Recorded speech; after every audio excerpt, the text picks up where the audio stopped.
So let's get into the trade. So the first one we're going to get into is the Chinese play. I've been talking about what now, a month and a half. You guys can go check out the power hours from the past.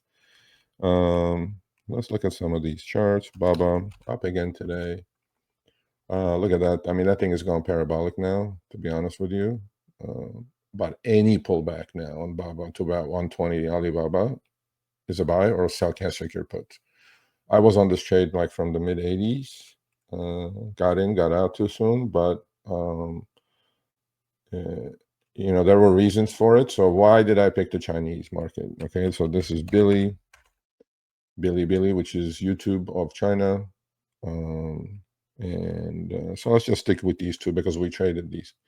Why did I pick the Chinese market? Well, I picked the Chinese market because there's massive stimulus going on. So in our market, we have a super tightly correlated situation between the US M2 and what happens to the market, right? M2 is the money supply. In China, M2 has gone Chinese M1, M2 has gone parabolic. Okay, that's number one. The real estate market is in the shambles. Their 10-year note is under 1%. So the Chinese government is doing everything to stimulate. I mean, they're throwing the sink. I mean, seriously, whatever they can do, they're doing. So that reminded me of what happened here during the pandemic. That's reminding me of what happened, in 2020. I mean, in 2008, great financial crisis, right? So it's very, very similar to what's going on. So what I did is I went and picked the Mag 7 of China, Baidu, Baba, Bili, JDS Uniphase, PDD. They are the Mag 7 of China. So Alibaba is, let's say, equal to Amazon, or Bili is equal to Google or YouTube. Baidu is equal to, let's say, Google, and all these JDS probably same thing. So, when I start a trade, when I start something, I have a thesis.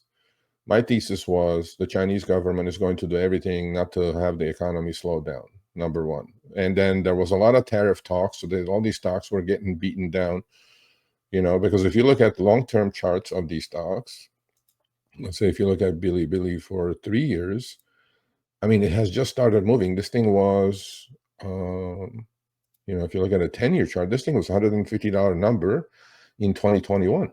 Okay, we're talking, this thing got down to single digits. This is the YouTube of China. Okay, earnings are out too now. Alibaba, same thing. Alibaba, in October of 2021 was $320 a share. This thing got down to the 70s, 80s. No reason for that other than obviously their economy slowing down. But now I thought, okay, stimulus is there. Interest rates are being cut to zero in China.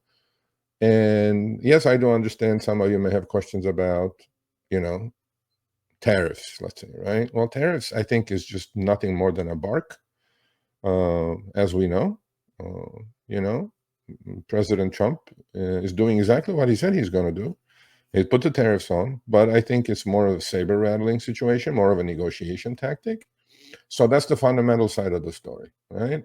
And so now when the fundamentals start coming together with the technicals, that's why I call myself a techno fundamentalist, okay, that's when you act, right? So what are the technicals? Well, I watch simple things. I don't draw lines. I don't look at too many things because pictures telling me 1,000 words, okay? When a stock is going above 200 EMA, all the moving averages are crossing each other to the upside. The golden crosses are happening. You got to pay attention, especially if it's happening with volume like it is. When MACD is going above zero, these are some of the technicals I watch. Simple things, nothing major, but you got to be patient with these, right? You could have been in Alibaba for years. You'd just be going sideways. What I do is I try to time it, right? So when my thesis of fundamental picture comes together with the technical side, I'm in, right? That's when you make a decision and you go in. So we traded that, and then we did a wonderful trade on Bili. On Bili, I mean, I drew lines. Again, I don't draw too many lines right here. Bili. This is a descending triangle, and descending triangles are usually bearish patterns. But then when they do break out, boy, do they break out, right? And here we are. I mean, I literally put the trade on when we broke out of this descending triangle, and So how do I structure the trade now? Now I know, okay, I'm bullish now, right? Well, you being bullish, you can do simple things, you can do very complicated things. How do I structure this? Okay, so let me get back to the option chain. So this is Bili option chain. Actually, let me get back to the front screen for a second. All right, so how do I structure the trade? The way I did it is, yeah, yin definitely is up today.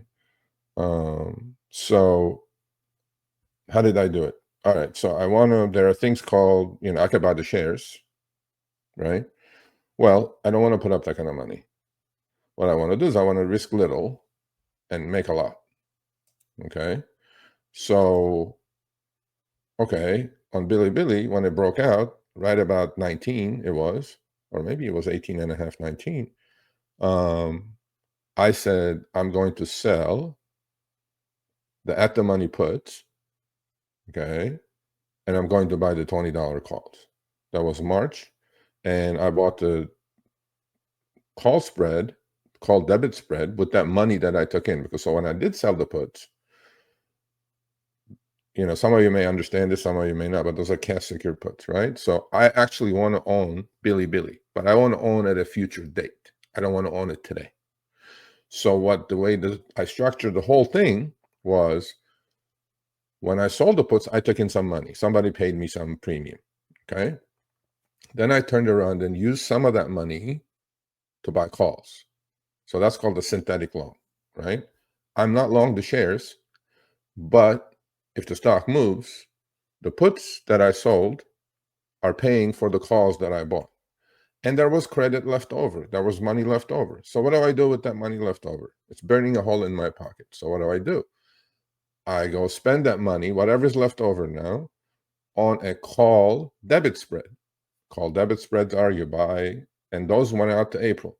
So I bought the $20 calls, sold the $30 calls. Not that I knew this was going to happen, but I'm thinking I have enough time. So I'm giving myself enough time for this trade to work, because I put the thesis of the fundamental side and look at the picture on the technical side, and then I go, okay, this is the strategy for this particular situation.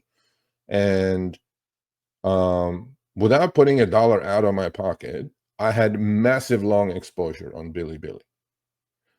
But I was willing to get assigned and purchase shares if things did not work out at 17 and a half, 18 and a half range, period. But I did not put up $1 to create this position out of pocket. That's when knowledge comes in. That's what you need to do. And if conviction is strong enough, or if you're convinced that this is the right thing to do, you step up and do it. A lot of people don't like directional trades. I like directional trades. That's where you make the most amount of bang for your buck. A lot of people mess around with put credit spreads, call credit spreads, take a little bit here, take a little bit there. Look, that's a different strategy. I'm not here to kiss my sister, okay? I'm either going to make it or I'm not going to make it. And if I do lose, I lose. But then the wins have to be enough to cover, because last year I was 50-50 on my trading, 50% winners, 50% losers. But my account went up 120%. How's that happening? It's all on the channel. Actually, it's on the front page of the channel, the accounting of last year. How did that happen? Well, that happened because I took smaller losses. Although I was right half the time and wrong half the time, my losses were small, my winners were huge. And, to do that, you don't need too many winners. This year is quite the opposite. This year, because of volatility, expected volatility increase, I'm hitting a lot more singles, right? Although we had Bili was not a single. Bili was definitely a triple. For some of us, it was a home run. And so that's how I structured the trade, right? That's on the long side. And look, you can buy the shares, simply put. There's one way. You can do what I did, structure a trade around it that without putting a penny out of my pocket. I participated fully on the upside, and I think Zaven is still participating on the upside, fully participating on the upside, because he did leaps. He did 2026 options. He sold the puts, bought the calls. I mean, that's why he's up, I think, 800%, 1,000%, some ridiculous number already, okay? Then What else can you do? You could have sold cash secure puts and, collect the premium and be happy with that, but was willing to get assigned. There's many ways to skin the cat. So our advantage now, because we have a chat group now, ideas are flying back and forth, right, on the Telegram group. And when I do put the trade, some of them understand, some of them don't understand, and then they ask me, and this is what it is. But they're learning. So for this picture, this was the strategy that I saw fit. That's how I structured the trade around it. Now, you may not be comfortable taking directional bets. Okay, then just sell the puts with the understanding that you're willing to buy the shares at a cheaper price at a later date. Wonderful. But no, on this one, well, boy, did it work out, right? So, and most of us got out. I got out. I think I got out way too early. But it's okay. When you make 100, 150, 200% on your money, I mean, you need to get out. I mean, this was a trade that I put on literally with no money out of pocket, zero, with full upside. That's one. Okay, so Alibaba, same thing, right? And now all these stocks in the universe, because now the picture is getting confirmed. Why? Every hedge fund is getting into China now. A month and a half late, but they're not getting the same fundamental picture that I saw a month and a half ago. I mean, I'm not bragging, but I saw this like a month and a half ago. Actually, I had another, when I first started the channel in May of last year, I was long Alibaba. Alibaba had another run from like 75 to 120. And I participated in that. It was in my long-term investing account. But this time, I'm just really convinced that this is going to take off. And sure enough. And the other thing is, institutional hedge fund, institutional shorts are through the roof in China, right? All those shorts are getting covered too now. So you have triple whammy going here. The government's pumping. M1, M2 is absolutely exploding. You guys can go Google this. Look at Google Chinese M1, M2. It's literally going like straight up like a rocket ship. What does that mean? They're pumping all the money into the system. What happened to in the US when they did that? Remember during the pandemic? When they pumped all that money into the system, that was the bottom of the market. Governments are not going to allow the stock market to tank, okay?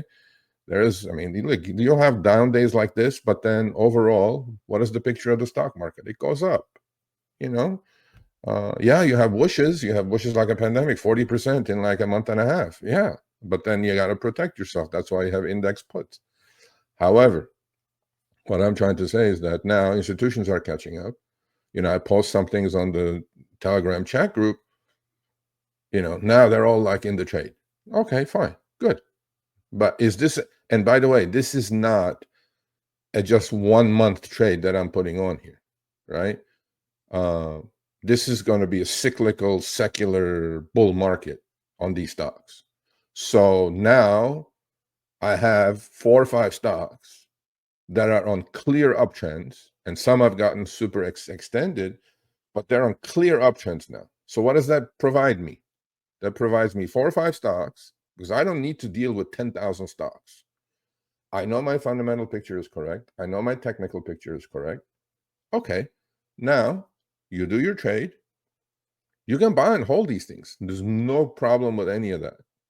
But I trade. So now what I'm going to do is every pullback, I'm going to sell cash secure puts. I want to own these shares. Now I have uptrending stocks. Now you buy the dip. It makes my life so much easier now. So much easier. Because now I have 4 or 5 stocks that I know when they pull to the certain number, maybe they pull to a 20 EMA, to pull back to a 50 EMA. I'm just going to sell cash secure puts, do the same thing I did before, but at a higher strike price at a later date. So I will put on synthetic longs again, or there's many ways of doing it, but I will do the same thing. Go to the well again. So that's the Chinese play that I put on. And hopefully so much of you understood all of that.